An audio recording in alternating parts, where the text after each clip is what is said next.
Apreciados varones, un saludo muy especial, no solamente de parte mía, el pastor, doctor Claudio Consuegra, director del Departamento de Familia y también de varones de la División Norteamericana, sino un saludo de la División Norteamericana, de los administradores y la membresía de esta división para todos ustedes. Nos alegra que estén con nosotros, no solamente en esta ocasión, sino en las próximas dos ocasiones, porque es una presentación, una serie de presentaciones, 3 presentaciones que vamos a tener para los varones, para los caballeros, y que hemos titulado 6 batallas que los hombres deben pelear. Quisiera comenzar con una pregunta. ¿Cuáles eran tus fantasías infantiles? Cuando estabas de niño, ¿cuáles eran tus fantasías? ¿Qué querías ser cuando llegaras a ser mayor? ¿Y por qué? Tal vez quisieras ser un soldado, o un policía, o un bombero, un atleta, un jugador de fútbol. ¿Alguna vez soñaste con meter el gol de la victoria en el partido final de la Copa Mundo? ¿Soñaste con ser tal vez un superhéroe como Superman o Batman o el Spider-Man? En los sueños de nuestra infancia, luchamos como lo hacen nuestros héroes. Mencionamos el Superman, tener esos músculos, esa fuerza y luchar contra los enemigos del mal o del bien, tal vez digamos de esa manera, o el Spider-Man o el Batman, otros superhéroes poderosos. Quisiéramos tener esa vestimenta con capa y todo y poder vencer las fuerzas del mal. Pero luego nos encontramos con la realidad y aprendemos que la vida es dura. Como dijo una vez el autor Patrick Morley, quien escribió el libro El hombre en el espejo, él dijo las siguientes palabras: la vida no es un juego de bolos en el que nosotros somos la bola, más bien somos el boliche y la vida es la bola de boliche que nos sigue derribando día a día. Luego continuó él diciendo: estoy seguro de que algo dentro de ti anhela ponerse la armadura y entrar en la refriega. Eso es porque Dios te creó para ser un guerrero, estrechando los brazos con otros hombres, asaltando las puertas del infierno. Las desilusiones de la vida no están destinadas a despojarte de tu hombría, dice el autor. Dios permitió que cada dificultad que hayas experimentado te fortalezca al conducirte hacia Él.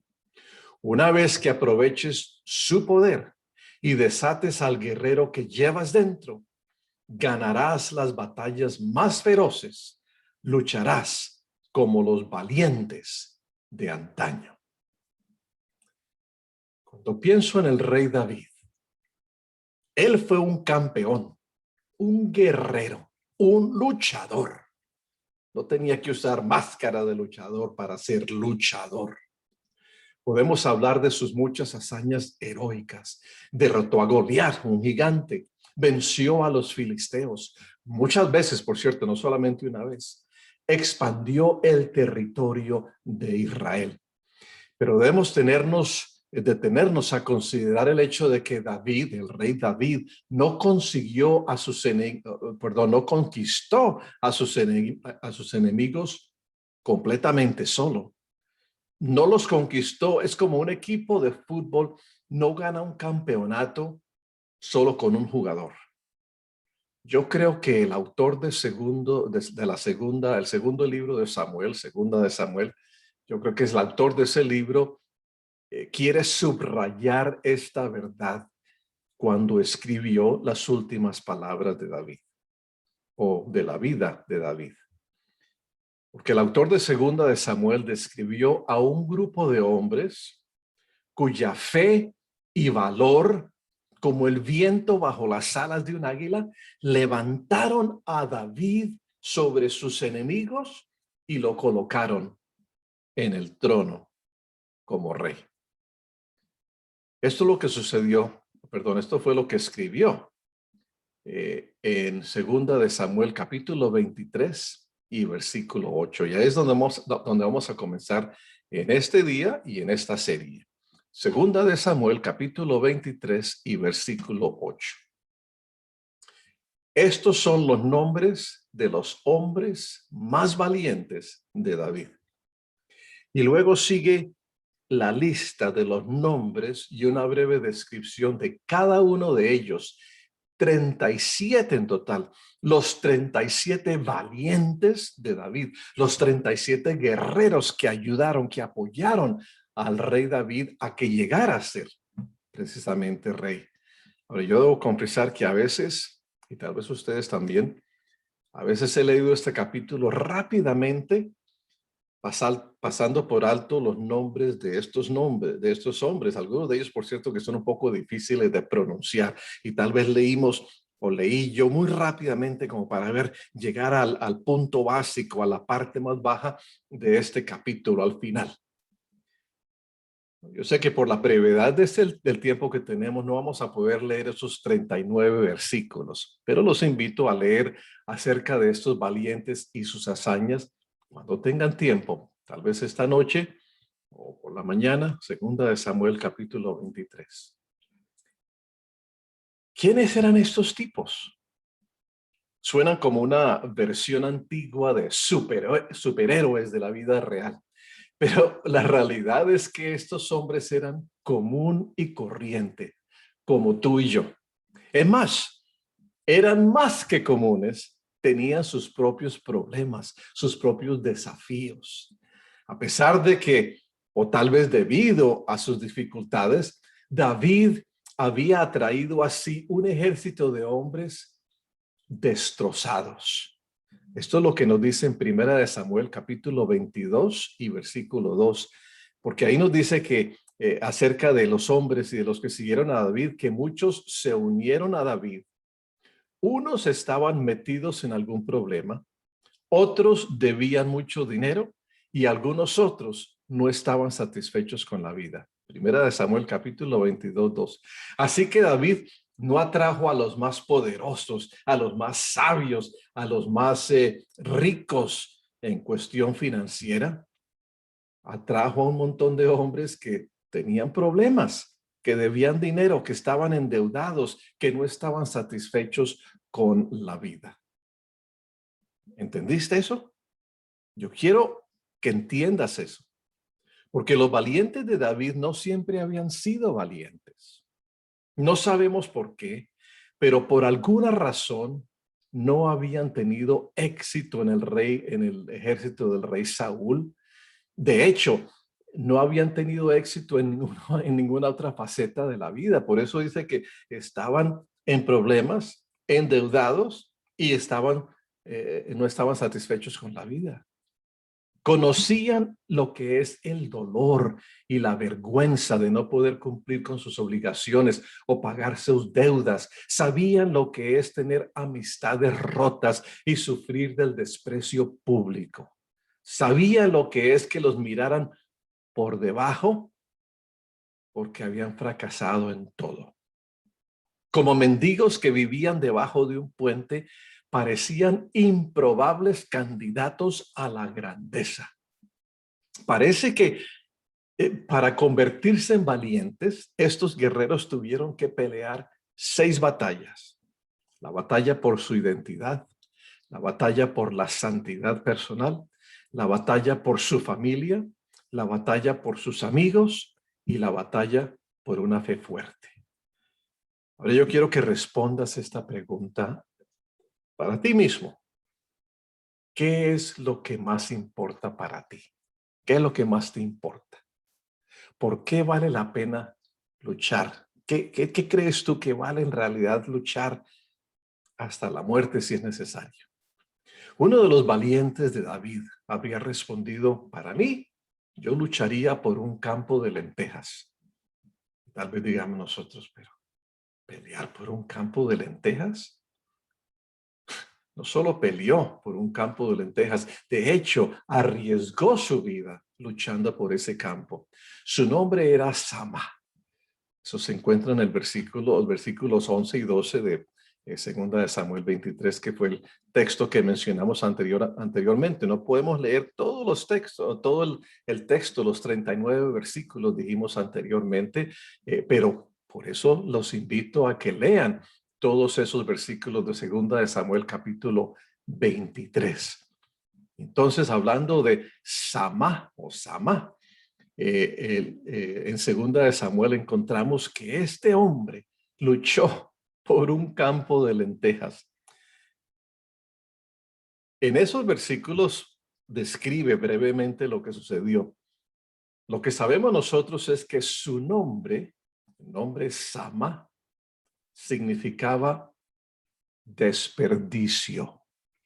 Y durante años, tal vez había desperdiciado su vida. Pero un día hizo algo que lo distinguió por siempre o para siempre como uno de los valientes de David.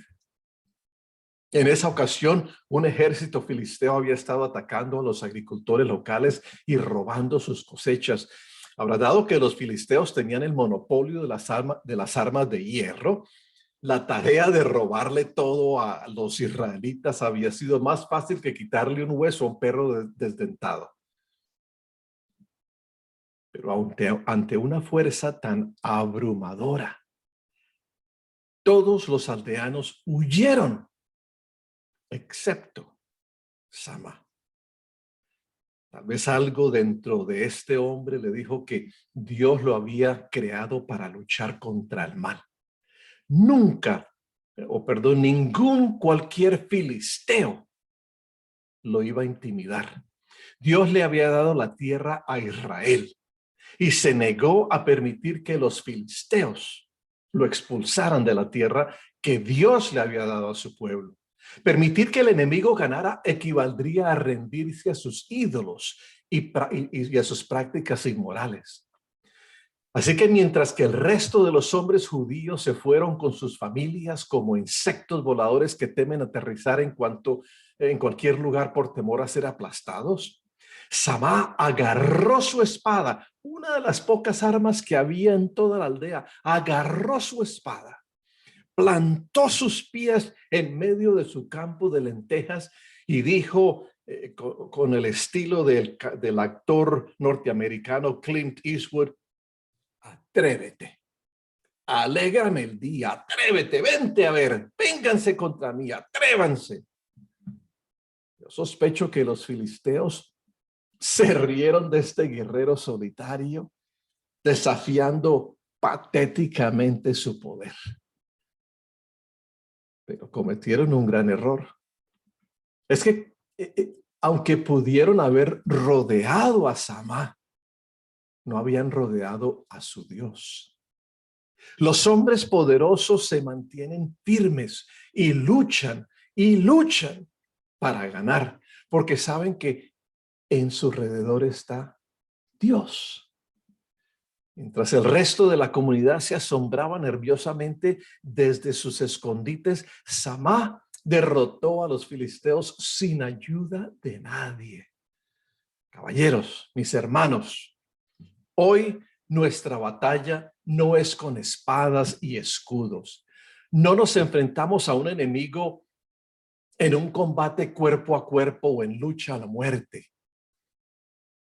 Nuestra guerra es contra un enemigo espiritual invisible y las fuerzas mundanas que usa para intimidarnos.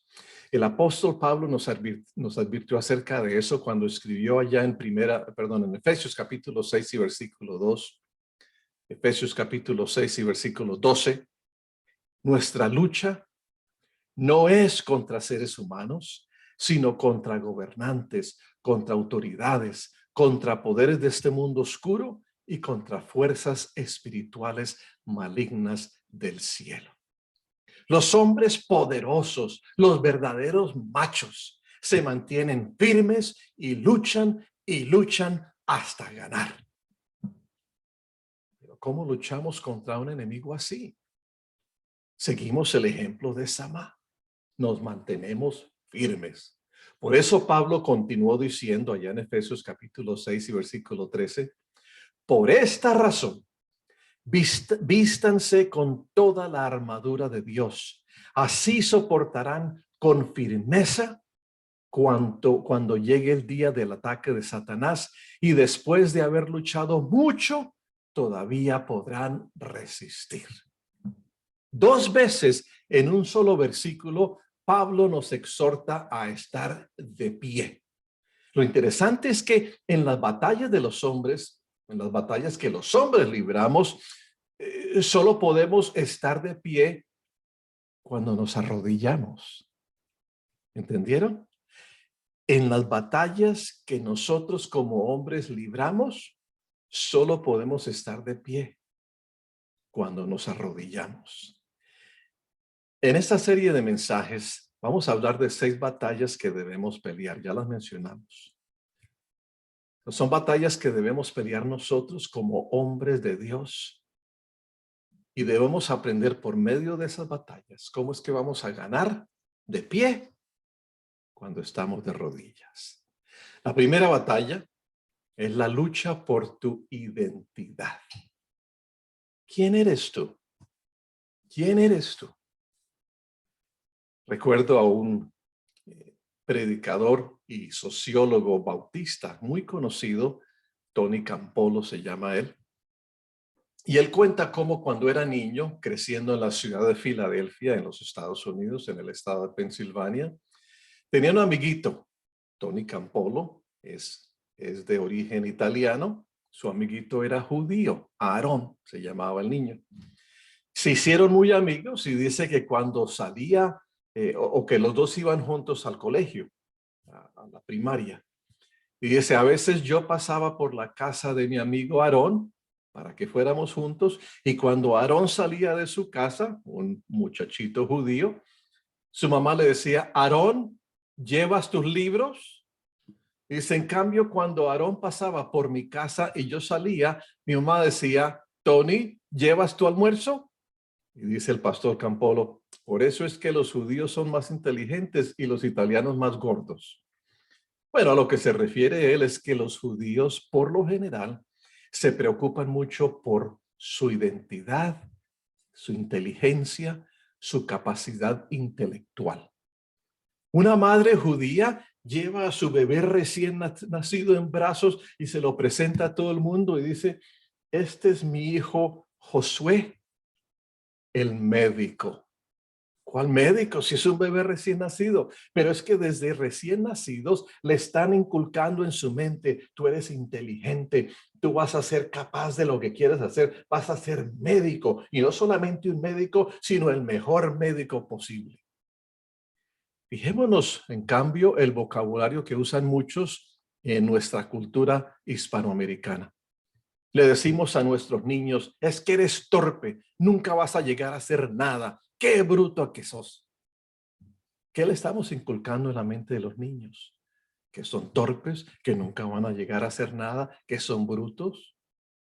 Cuidemos mucho de esas palabras porque estamos inculcándoles su identidad. Recuerdo que vi una caricatura, una tira cómica que mostraba a un perro sonriente y en la leyenda sobre su cabeza decía, estaba ese perrito encontrándose con otro y este perrito sonriente decía, hola, mi nombre es, no, perro malvado. ¿Y tú cómo te llamas? El pobre perro, al pobre perro lo habían gritado tantas veces que llegó a concluir que su nombre era, no, perro malvado. Pues uno de los valientes de la Biblia se llamaba Joseb Basebet, que significa vergüenza.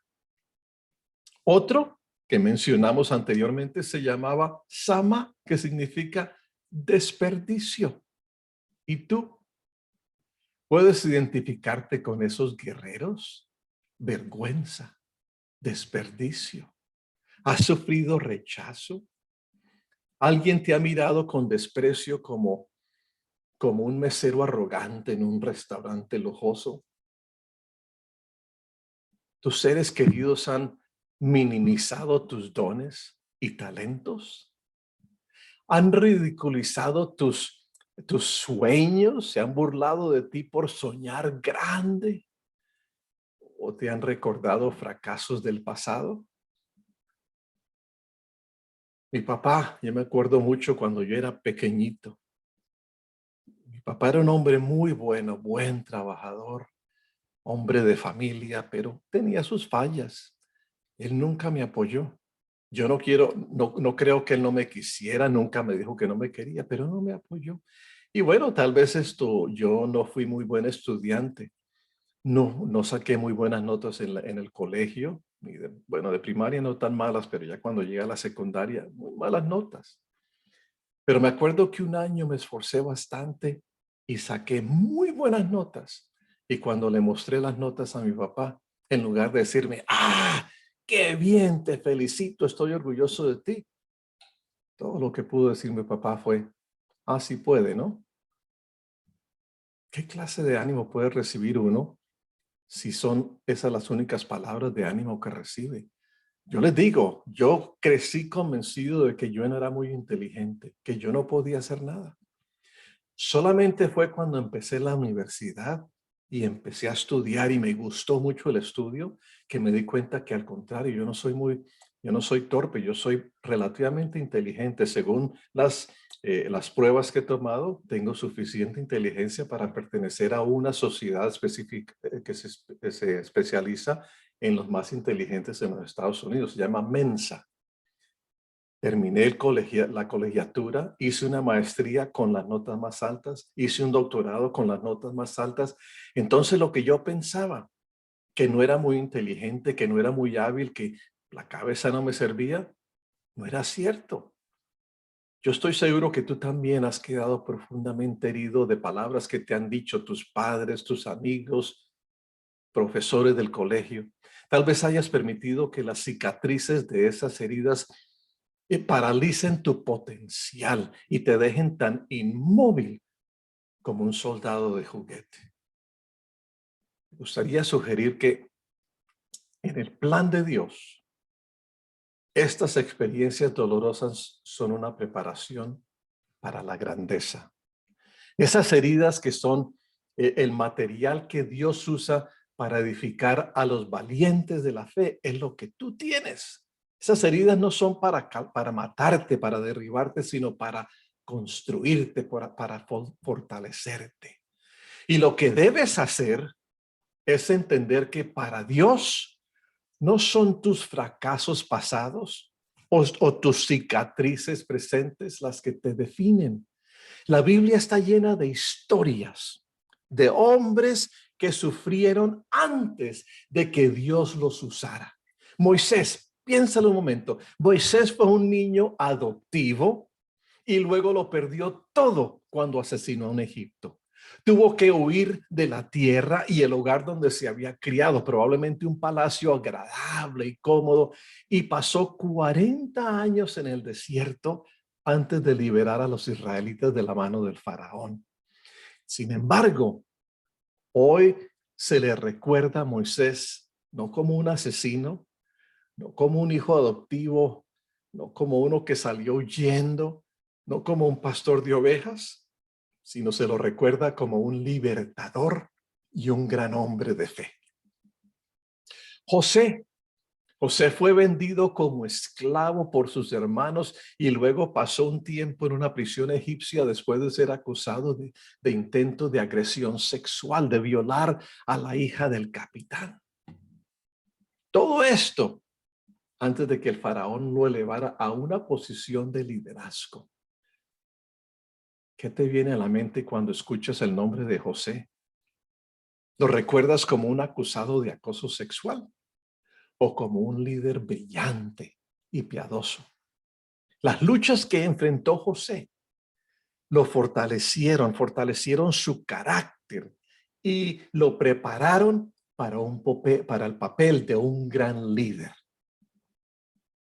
Otro ejemplo, el discípulo y apóstol Pedro actuó como un cobarde al negar a Cristo en la noche en que Cristo más lo necesitaba. La noche antes de ser crucificado, Pedro lo negó. Lo negó antes de convertirse en un pilar de la iglesia. Hoy reconocemos sus defectos, pero no pensamos en Pedro como el que negó a Cristo, sino a Pedro como el apóstol de Cristo. Lo vemos como un poderoso hombre de fe, alguien quien escribió cartas, libros que se encuentran en el Nuevo Testamento de la Biblia. Entonces, ¿qué hay de tu nombre? ¿Qué tiene que ver tu nombre contigo? Todo. Ahora usted dirá, nada, pero mi nombre es Pedro, Juan, Antonio, Felipe. Los nombres se pueden cambiar o se les puede agregar. David tomó un hombre llamado Venganza y a otro hombre llamado Desperdicio y los llamó valientes, valientes, independientemente de tu nombre, el que te dieron tus padres, claro, o el apodo que te han dado, Nacho, Chucho, un apoyo que de pronto hasta les molestan, el cojo, el tuerto, el feo, el gordo. Pero independientemente de tu nombre, o el que te dieron tus padres, o el apodo que te han dado los que te molestan o torturan, ante los ojos de Dios, eres un poderoso hombre de fe. Tú ante Dios eres un valiente en la fe. Esa es la verdadera identidad según el Dios que te creó y habita dentro de ti. Si no fuera así, ¿por qué el apóstol Pablo te ordena que te pongas la armadura de Dios y te enfrentes al diablo? Dios no dice, yo creo que vas a perder de todos modos, así que ríndete. No, dice, no, yo sé que vas a ganar, pero tienes que ponerte la armadura. No hay nada que podamos hacer para protegernos completamente del sufrimiento. Ni la oración nos va nos va a proteger del sufrimiento, ni el ayuno nos va a proteger del sufrimiento, ni la lectura de la Biblia nos va a proteger del sufrimiento. En un día u otro vamos a sufrir algo. Como un rayo, las dificultades vendrán y no sabremos cuándo ni de dónde hasta después de que nos golpee. Desafortunadamente, la mayoría de nosotros no hemos aceptado el hecho de que los días malos, las malas decisiones y las relaciones rotas son una parte tan importante de la vida como el mal tiempo. Debemos aceptarlas simplemente como parte de la vida y aprender lecciones de esas malas circunstancias, malas ocasiones, malas situaciones, malos compromisos, malas relaciones. Cuando las encontramos, nos sentimos tentados a pensar que a Dios no le importa. No le importa lo que me pase a mí. Así que lo descartamos. Tengo un amigo, por cierto, que nació y creció en la iglesia. Se casó, hombre inteligente, estudió como tecnólogo de rayos X, pero le interesó tanto eso que continuó estudiando y llegó a ser médico. Estudió medicina y llegó a ser médico. Se casó con una muchacha muy buena, también adventista, pero no sé, en realidad, el dinero, la medicina, no sé. En fin, poco a poco se fue alejando de la iglesia. Y hace unos años su esposa le dio cáncer y murió. Y ahora él no quiere saber nada de Dios. Se burla porque es que Dios no hace un milagro para eliminar la pandemia. ¿Dónde está Dios y sus milagros? Desafortunadamente, las circunstancias de la vida, en lugar de acercarlo a Dios, él más bien prefirió alejarse de Dios. Cuando las encontramos esas circunstancias, como digo, nos sentimos tentados a pensar que a Dios no le importamos. Así que nos alejamos de él, lo descartamos y en ese momento el enemigo ha plantado su bandera en nuestro corazón, como la ha plantado en el corazón de mi amigo. Todos los valientes de David eran veteranos de la guerra contra la decepción y contra el dolor. El texto bíblico que leímos anteriormente, Primera de Samuel capítulo 22 y versículo 2, nos dice que estos hombres estaban angustiados, endeudados y descontentos cuando se unieron a David. Sus vidas habían caído a través de una fina capa de hielo y se habían hundido en una fría oscuridad. Habían perdido su dinero, sus hogares y su reputación. Como niños pequeños habían sido empujados por un bravucón, tal vez en el colegio o en el vecindario, habían sido acosados por un abusador, un bully, le decimos hoy en día, del patio de la escuela. En el caso de ellos, ese bully se llamaba el rey Saúl, que incansablemente buscaba deshonrarlos y destruirlos mientras huían con David de la ira del rey. Pero la identidad de un guerrero no se destruye con la adversidad. Al contrario, se fortalece con la adversidad. La masculinidad dada por Dios a estos valientes no se marchitó bajo el ardiente sol de las dificultades, sino al contrario, se energizó. Encontraron la estabilidad de Dios en el momento de su mayor necesidad, como un árbol con raíces profundas durante un vendaval. Y eso es lo que necesitamos nosotros, esas raíces profundas en el suelo que ha plantado Dios, que nos sostenga Él en el vendaval, en las tormentas de la vida. Eso es lo que tú y yo necesitamos. En Él descubrieron una fuente de fortaleza que les permitió mantenerse erguidos. Me recuerda las palabras del mismo David que escribió en el primer Salmo, Salmo 1, versículos 1 al 3. Afortunado o bienaventurado el que sigue el consejo de los perversos, el que no sigue, perdón, el consejo de los perversos, ni el ejemplo de los pecadores, ni se une con los que andan burlándose de todo. Al contrario, le gusta la enseñanza del Señor y la estudia día y noche. Será tan fuerte, dice David en el versículo 3, será tan fuerte como un árbol plantado junto a corrientes de agua fresca que da su fruto en el momento adecuado, y al que nunca se le caen las hojas, le irá bien en todo lo que haga. Dios puede usar todas las dificultades que hemos sufrido para hacernos más fuertes y no más débiles. Eso significa que si tú has sufrido o estás sufriendo, Dios quiere usar la adversidad para convertirte en un poderoso hombre de Dios. El poder de Dios se desenlaza en el punto de tu mayor debilidad. Por eso Pablo declaró en 2 de Corintios capítulo 12 y versículo 10, por eso me complazco en las debilidades, dice Pablo, en insultos, en privaciones, en persecuciones y en angustias por amor a Cristo, porque cuando soy débil, entonces soy fuerte. Si en tiempos de debilidad te vuelves a Dios, surgirás como un hombre más fuerte, porque dependerás de su fuerza, no de la tuya. Tu identidad dependerá de Él, no de tus circunstancias. Y al hacerlo, querido hermano, estarás hombro a hombro con otros hombres a quienes Dios dio poder para luchar contra la oscuridad espiritual. Considera a estos héroes bíblicos.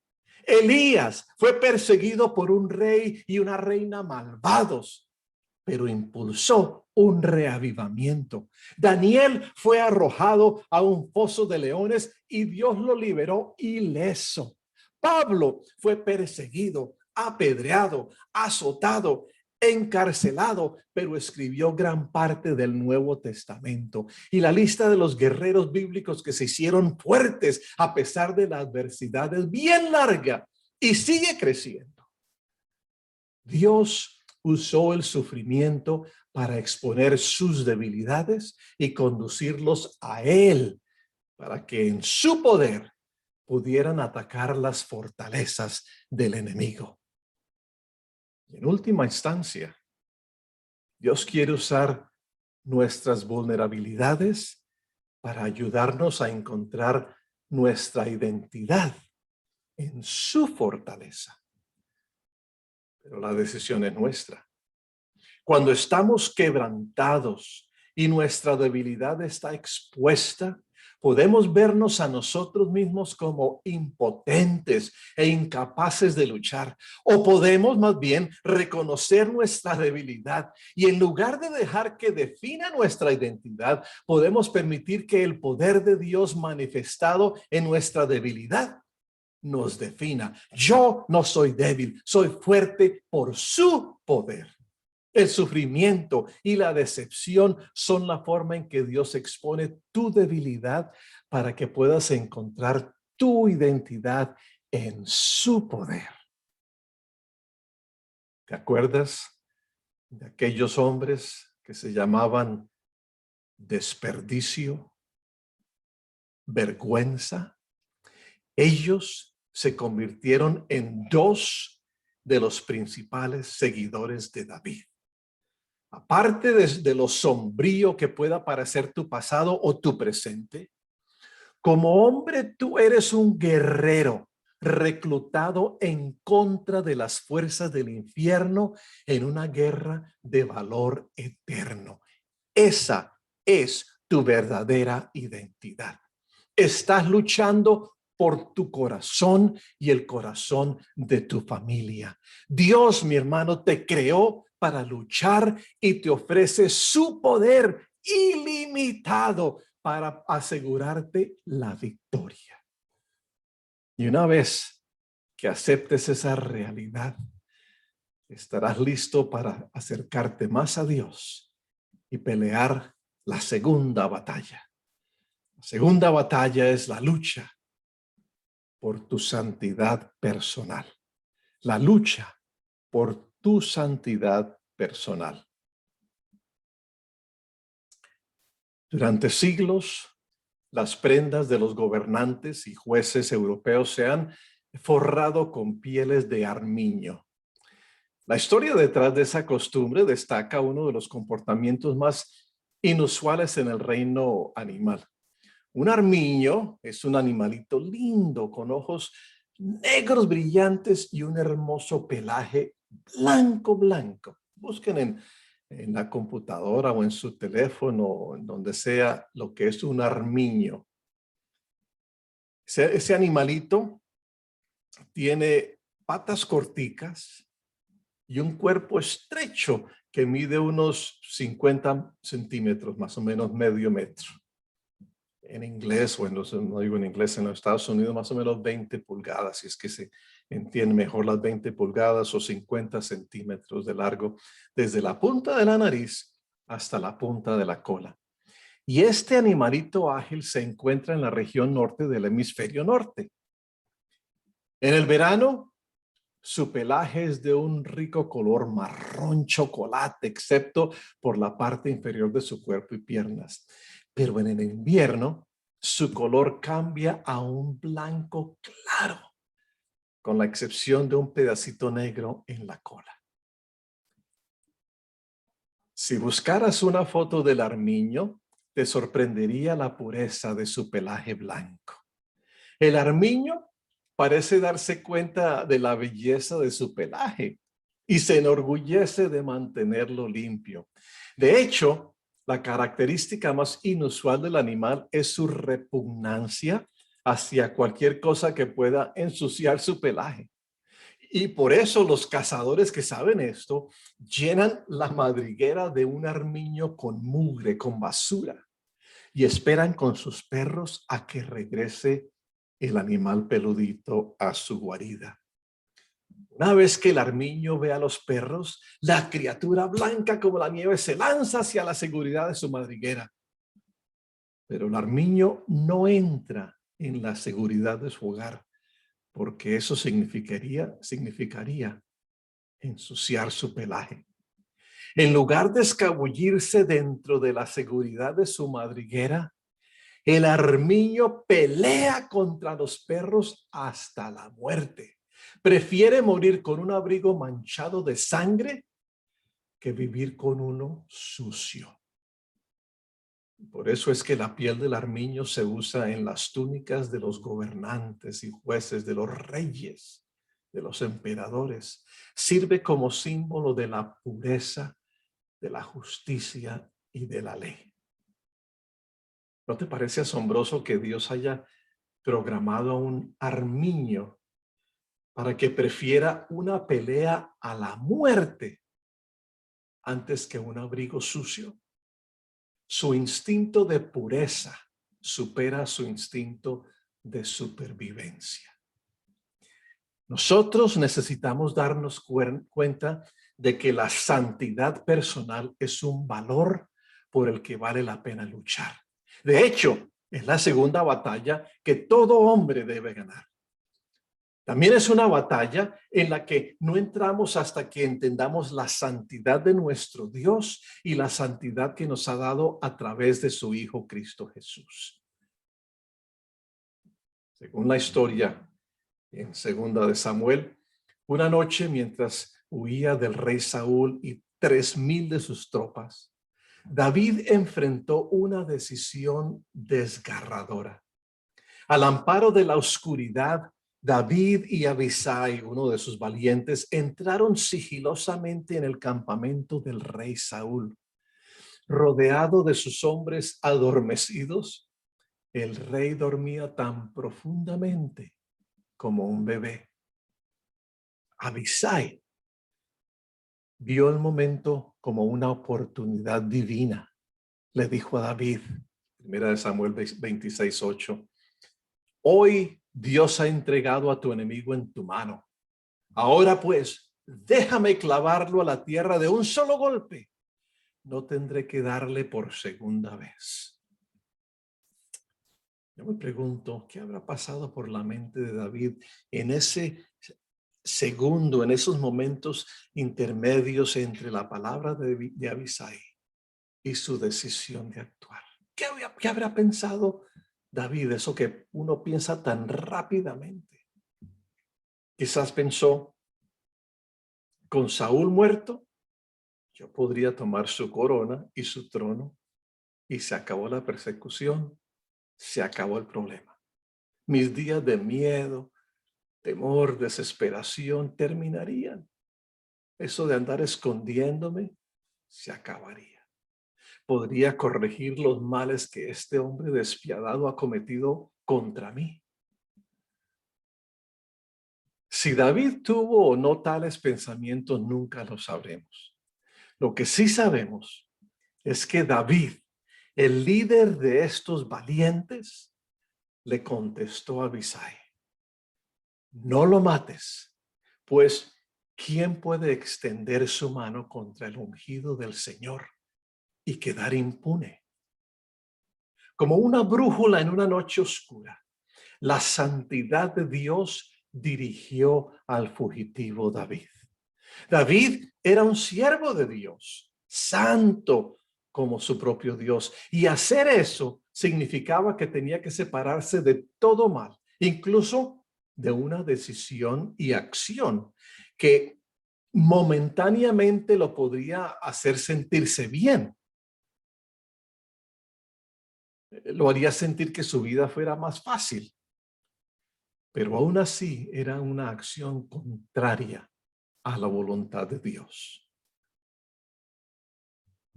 ¿Y qué de su valiente Abisai? ¿Cómo respondió este hombre a la deferencia de David al ungido de Dios?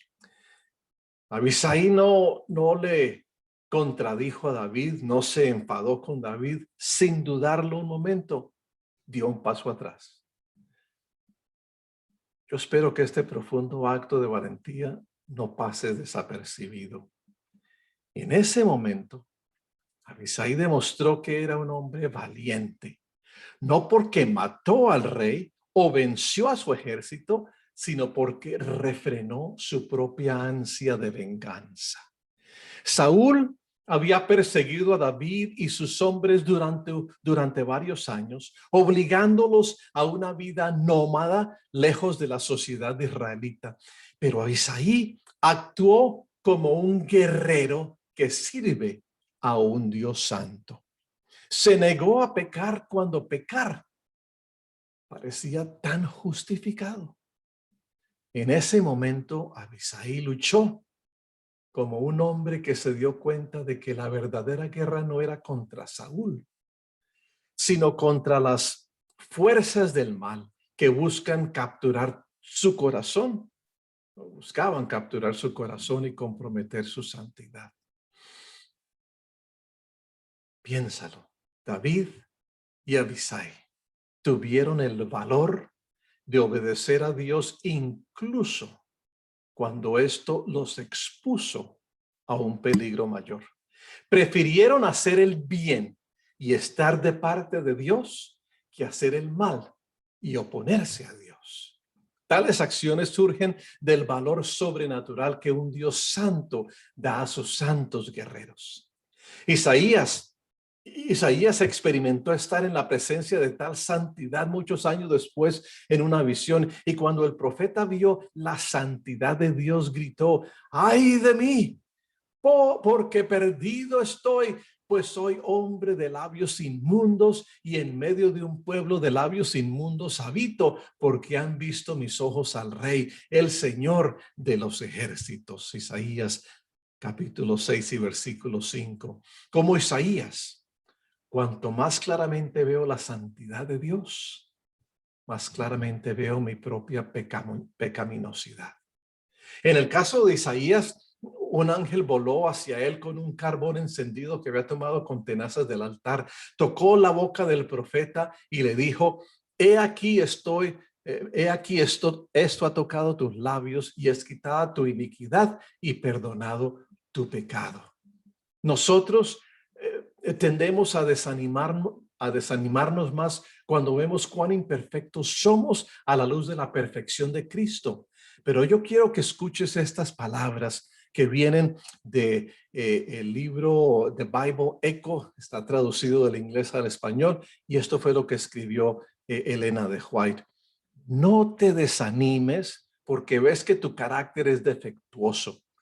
Cuanto más te acerques a Jesús, más defectuoso parecerás a tus propios ojos, porque tu visión será más clara y tus imperfecciones se verán en claro contraste con su carácter perfecto. No te desanimes. Esto es una evidencia de que los engaños de Satanás están perdiendo su poder, que la influencia vivificante del Espíritu de Dios los está despertando y que su indiferencia e ignorancia están desapareciendo. El apóstol Pablo dijo que somos el templo del Espíritu Santo. Esto significa que el Espíritu de Dios ahora vive dentro de nosotros, mora dentro de nosotros. Ahora, nosotros hemos utilizado ese versículo, ese texto, para animarnos a adoptar hábitos saludables, a no comer carne inmunda, a no beber alcohol, a no fumar cigarrillos, a no consumir drogas, todo lo cual es bueno tenerlo en cuenta. Pero el contexto de Primera de Corintios capítulo 6 es la inmoralidad sexual. Debemos permanecer sexualmente puros porque somos el templo del Espíritu Santo. El líder de la iglesia le dijo a su pastor, mejor digo yo, un líder de la iglesia le dijo a su pastor que él nunca podría cometer un pecado sexual como el adulterio. A mí eso nunca me va a pasar, pastor, le dijo el hombre. Entonces el pastor le contestó de esta manera, ¿en serio? Si eso es cierto, entonces debe ser más piadoso que el rey David, más sabio que el rey Salomón y más fuerte que Sansón, porque los tres cayeron en pecados relacionados con las relaciones sexuales. El apóstol Pedro dijo las siguientes palabras, Primera de Pedro capítulo 2 y versículo 9. Pero vosotros sois linaje escogido, real sacerdocio, nación santa, pueblo adquirido para posesión de Dios, a fin de que anunciéis las virtudes de aquel que os llamó de las tinieblas a su luz admirable. Mismo Pedro también enfatizó esto cuando dijo en Primera de Pedro capítulo 1 y versículos 14 al 16, como hijos obedientes, no os conforméis a los deseos que antes teníais en vuestra ignorancia, sino que así como aquel que os llamó es santo, así también sed vosotros santos en toda vuestra manera de vivir, porque escrito está, sed santos porque yo soy santo. La verdadera masculinidad, mis queridos hermanos, no se encuentra en la satisfacción de nuestros deseos básicos de dinero, poder y sexo. Eso no es más que negar nuestra identidad y permitir que nuestra carne gobierne nuestro corazón. La verdadera masculinidad se encuentra en la persona de Cristo Jesús y en nuestra identidad en Él. Cada día de nuestra vida debemos crecer en el conocimiento de nuestro santo Dios. Por eso es que la oración diaria, el estudio de la palabra diariamente no es simplemente un ejercicio como para impresionar a Dios. Es un ejercicio para que Dios nos cambie y forje en nosotros su identidad, la identidad masculina que quiere darnos y como nos creó. Y todos los días debemos luchar con nuestros apetitos carnales que nos impulsan a conformarnos a nuestra cultura en lugar de conformarnos a la santidad de Dios que habita en nosotros. La primera batalla que debemos luchar es la batalla por nuestra identidad. La segunda batalla que debemos luchar es la batalla por la santidad personal. En la siguiente sesión continuaremos hablando de la tercera batalla para que entendamos que debemos vencer en todas y cada una de estas batallas para poder así ser victoriosos y valientes como lo fueron los guerreros que lucharon junto con David. Oremos. Cariñoso Padre, nos diste esta lista de los valientes, de los guerreros de David, no simplemente para ocupar una página en un libro, sino para enseñarnos lecciones de lo que es la masculinidad de acuerdo a tu voluntad y de la manera en que nos creaste. Ese fue el diseño que tuviste desde la creación para nosotros los varones, los hombres. Pedimos, Señor, que nos ayudes a luchar estas batallas. Solamente las 6, pero comenzando por estas primeras 2. La batalla por nuestra identidad y la batalla por nuestra santidad personal. Señor Santo, solos no podemos ganar esa batalla, pero sí podemos ganar esas y toda batalla cuando estamos del lado de Jesucristo, nuestro capitán. Ayúdanos, Señor, a acercarnos a Él y con el poder del Espíritu Santo luchar al lado de Jesús y ganar las victorias que Él gana por nuestra identidad y por nuestra santidad. Nos encomendamos en tus manos y pedimos tu bendición en el nombre y por los méritos de Cristo Jesús. Amén.